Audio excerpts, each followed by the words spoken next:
जय हिंद। तो आज हम त्रिपिटक के बारे में अध्ययन करेंगे।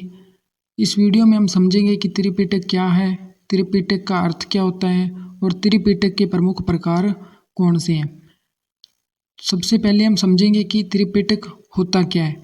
जो त्रिपिटक है वह बौद्ध धर्म के प्राचीनतम ग्रंथ हैं, यानी कि जो त्रिपिटक का संबंध है वह बौद्ध धर्म से है।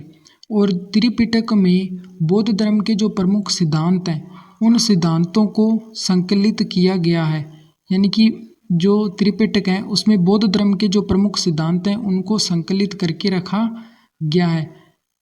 तो जो त्रिपिटक है इसका अर्थ क्या होता है।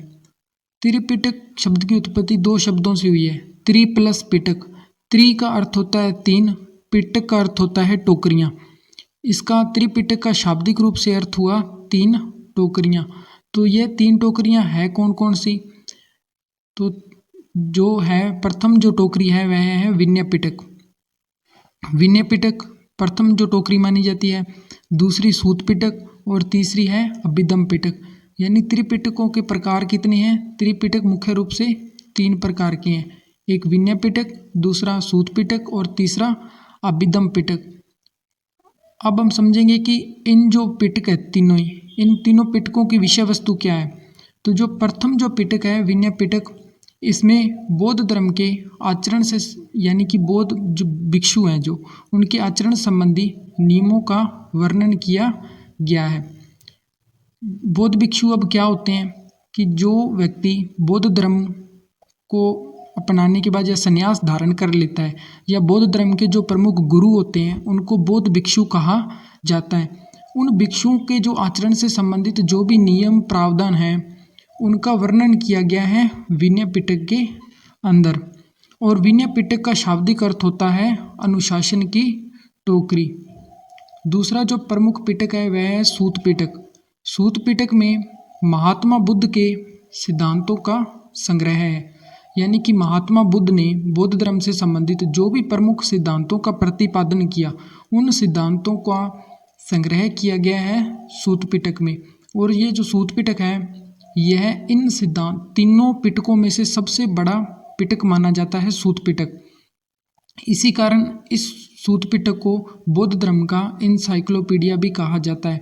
कई बार कंपटीशन एग्जाम में पूछा जाता है कि बौद्ध धर्म का इनसाइक्लोपीडिया किसे कहा जाता है, तो सूत पिटक को बौद्ध धर्म का इनसाइक्लोपीडिया कहा जाता है। तीसरा जो प्रमुख पिटक है वह है अभिधम पिटक। अभिधम पिटक में महात्मा बुद्ध के उपदेशों का वर्णन किया गया है, यानी कि महात्मा बुद्ध ने बौद्ध धर्म के प्रचार प्रसार के लिए जो भी प्रमुख उपदेश दिए उन उपदेशों का जो वर्णन किया गया है वह अभिधम पिटक में किया गया है। ये प्रमुख तीन पिटक थे। अब हम इन तीनों पिटकों से संबंधित जो प्रमुख फैक्ट हैं वो है कि इन तीनों पिटकों की जो रचना है वह किस भाषा में की गई, तो पाली भाषा में इन तीनों पिटकों की रचना की गई थी।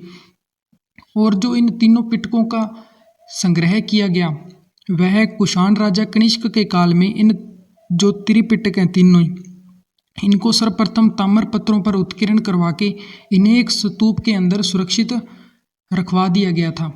और स्तूप क्या होता है, एक गोल आकृति होती है, गोल टीलेनुमा एक आकृति होती है, उसको स्तूप कहा जाता है। स्तूप में जो भी बौद्ध धर्म के प्रमुख अवशेष होते हैं उनको सुरक्षित रखा जाता है।